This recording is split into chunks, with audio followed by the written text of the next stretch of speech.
Hello, once again, it's your favorite YouTube scout, Draft Raw, coronavirus, COVID-19, whatever you want to call it, is keeping me and Maniac Ray from the studio, but I have my phone, trusty camera, and I'm ready to still put out content for all the people out there that wants to see me. So anyway, let's just get right into it. This video is going to be about the top centers of the 2020 NFL Draft. Now, originally I was going to do top interior offensive lineman like I did a top interior defensive lineman. But as I was watching the center position, there were a lot more centers that I actually ended up liking. So I decided, let me just make my own video for them. So anyway, like I said, let's get straight into it. First center on the board that I want to talk about is Cesar Ruiz from Michigan. Now, Cesar Ruiz, when I look at my notes, he's a good all-around center. He moves well in space, and I think he can fit any scheme. A lot of people have him as the top center in this draft. I think that because he's so solid, because he moves really, really well, because he can fit any scheme, like I said, he has the makings of being the best center. Now, 5 years down the road, will he be the best center? Probably not. But if you're a team that needs a center right now, that needs the center position right now, Cesar Ruiz could definitely be your guy. Like I said, he has all the tools that you're going to be looking for. And honestly, it doesn't matter what type of scheme you run, if it's power, if it's zone, or it's whatever. This guy, I think, can fit every single scheme. And that's why, I would kind of put him as my top center. But because he's not like just absolutely tremendous, centers are not going to be always tremendous anyway, but because it's not like it's just what's the word I'm trying to look for? Because it's not like it's just consensusly just this is the guy. Like when you watch a Quentin Nelson, who's a guard, but still when you watch another interior lineman like a Quentin Nelson or something, because it ain't like that, I can't just sit there and put him up there. But Quentin Nelson was a top 10 pick or whatever. But just anyway, when it comes down to it, when I look at Cesar Ruiz, because he's not overly aggressive, because he doesn't have this crazy athleticism, it's hard to put him up there as the top center. But like I said, he's definitely very all around, and he will still be in my top 2 or top 3 centers in this draft. Next center we're going to talk about is LSU Lloyd Cushenberry. Now, looking at my notes, he's actually pretty good in run blocking. His thing is that he's a terrible pass blocker. And in today's game and age, you already know pass blocking is the premium. And so when I look at him as a pass blocker, he gets pushed around and he can't move his feet well. And it's kind of weird because he's so good at run block. He's so good at getting his hands on guys, getting his hand on that one guy and be able to push or be able to maneuver or spin or twist or whatever he has to do to be able to open up a hole. But when it comes to him as a pass blocker, maybe it's because he's not the one that is initiating contact. Maybe it's because he's waiting to get initiated, that he gets jolted back, he gets pushed around, and then there's other times where when he's trying to deal with quickness, guys just beat him pretty easily. When I watch a guy like Cesar Ruiz, like I was just talking about, that doesn't happen. When I watch Lloyd, I just can't get down with it. He's a great run blocker, but his pass blocking has to get better. And to me, for an offensive lineman, if you come out being a good pass blocker, I believe coaches can teach a player how to become a better run blocker with technique. And obviously, it's easier to get stronger than it is to get quicker or faster. So it's one of those type of things where Lloyd is considered probably a consensus number 2 or 3 center in this draft. I can't even put the guy in the top 5. I just can't, because his pass blocking is so terrible. I just can't get with that. Then we're going to look at Tyler BDS. I don't know how to say his name. Somebody else says a different name. Vash Lombardi, shout out to him. He calls him bad at. I don't want to say that. I don't want to curse somebody in this video. But Tyler BDS from Wisconsin, he pulls very excellent. He's a okay pass blocker, but he's an aggressive run blocker. He always looks to crush defenders, but he needs improvement when it comes to downfield blocking. Basically, overall, like I said, he pulls well. When it's a run play, he pulls pretty well. That goes into him being an aggressive run blocker when he does get his hands on him, because he looks to crush defenders, which is another note that I put down. Like I said, and just regular run blocking when he snaps the ball, I mean, he jolts guys and he pushes guys back, and I mean, you see the natural aggressiveness from him.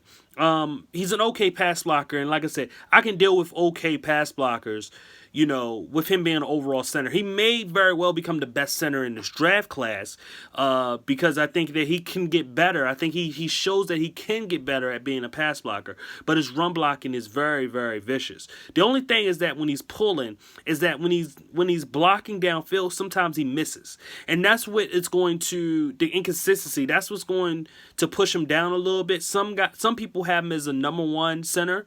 I've seen going in the first round and stuff like that. But as you watch the more tape of centers, guys like a Cesar Ruiz looks a whole lot better. So that's why he's one of the top guys. But 5 years down the road, I can see Tyler being the best center in this draft class. There's just something about him, the way he plays the game. It's like he can prove that he really can be one of the best centers in the NFL when he gets there.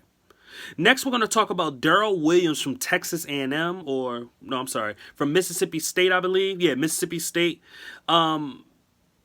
He's a very solid guy. He sustains his blocks 90% of the time. What I mean is that whether it's run blocking or pass block, he may not move guys out the way or anything like that, but he has good enough feet, he has good enough punch, good enough basically anchoring skills to sustain his block and to keep the defender off his quarterback, or to at least try to keep his block so a running back has time to see the hole, to get through the hole and be able to have a big play, or just getting yardage, period. And that's just what he is. I mean, he's a solid center. He's one of those guys where, he's definitely a top five center in this draft class. He probably will never be a top 5 center in the NFL, probably never even top 10, but he's going to be a pretty solid guy because he knows how to block. He knows how to sustain his blocks. He just does his job really, really well, to a point where I can see him as a rookie actually being a starter if they're looking for another center prospect that could be starters. And honestly, guys like Ruiz, Diaz, and Williams are guys that could definitely start in the NFL as rookies.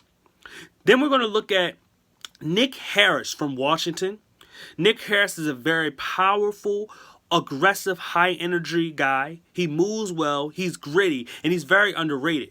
I think that him playing at Washington, people tend to look at like a Pac-12 team and tend to push a guy down because they don't feel as though he may not be as tough enough, or the competition wasn't as tough as what you would see in like the SEC or the Big Ten. But I look at Nick Harris and I see somebody that can really push his way into like a day 2 pick, into the top 3 rounds, second or third round type of guy. I mean, the powerfulness that he shows, I mean, you could say, well, it's the competition he's playing, but he's showing the ability that he is powerful. He's showing the ability that he is a high energy, aggressive type of blocker. He moves well, he's great. I mean, he shows ability. He's a little bit short and stubby, which is the reason why some people don't have him as high. But he's going to be a very gritty player that may literally very well, this guy, besides Diaz, this guy may be the best center in this draft class if the other guys don't work out as well.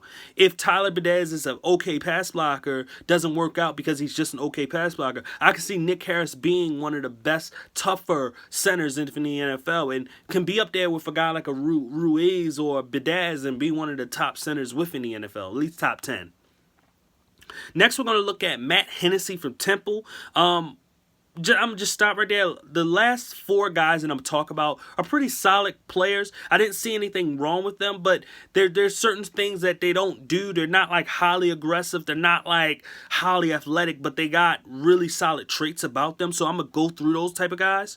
So Matt Hennessy from Temple, a solid blocker in both pass and run. There's a lot to like about that, because it's like Darrell Williams is very solid. He's going to sustain his blocks. He's going to just basically do his job. He's not pushed up there from a lot of people, probably because he's come from Temple, which is a smaller school, even though they do play some big schools. The thing about Matt Hennessy, though, is that, he's just like I say, he's just a solid center. And just being a solid center is usually not good enough, and that's why he's not like pushed up there. But at the same time, I can see him being on a team, being just a regular interior type of defense. I mean, not defense, a regular interior offensive lineman who could possibly switch over to play guard too. So I think that he could be a very, very solid player. It reminds me, if I was to compare him to a player, even though I don't like doing player comparison, I would say like a Bradley Bozeman that plays for the Baltimore Ravens. He was a center at Alabama that got drafted in the 6th round, and now he plays for the Baltimore Ravens as their left guard, not their center, as their left guard, because of the versatility that he does bring. Then we got Keith Ishmael. I believe, I want to say Washington State. I could be wrong, but he's not inconsistent. He's inconsistent. He's not very athletic. It's one of those things where, I'm not sure about him or why he's considered in like the top 10 centers in this draft class. But like I said, you're not going to always get great centers in every draft class anyway. So, usually within like the top 6, 7, maybe 8 guys, usually within those, and that's pretty much it. And not all those guys make it. At least 2 or 3 guys actually sustain starting ability or good backup special ability for the NFL. Then we're going to look at Sean Pollard from Clemson. I really like Pollard. I think that he was just a solid center. But if you're drafting and let's say you don't get a center within the first 3 days, and then you're in like the 4th or 5th round or even 6th round, and Sean Pollard is there, and you actually do need a center or just an interior lineman, Sean Pollard could be a guy that you can take. I would say just an interior lineman. I will definitely say it's probably better to pick up a guard. But if you're trying to look for a little bit more versatility, I think Sean Pollard can be your guy because he's so solid. Last but not least is Jake Hansen, who I think is a strictly, and I will say this real quick, Nick Harris and Jake Hansen, they're both strictly centers in this draft class. But Jake Hansen from Oregon reminds me a lot of Matt Burke. Not crazy athletic. His athleticism is okay. He kind of moves well. He doesn't have a lot of strength, but he's been a consistent 4-year starter for Oregon. So there's a lot to like about him. Just like a Matt Burke, who was always a consistent, solid starter. He wasn't great. He wasn't strong. He wasn't athletic. He wasn't, anything, but he was just a solid technical type of center. And that's what I think Jake Hansen could possibly carve his career out to be. And Matt Burke was never one of the best centers in the NFL, but he was, like I said, he was always still solid, and he was able to win a Super Bowl, starting with the Vikings, but was able to win the Super Bowl with the Baltimore Ravens and retire with them. But he was always still one of the more solid centers within the NFL, and that's what I think Jake Hansen can be once he gets drafted.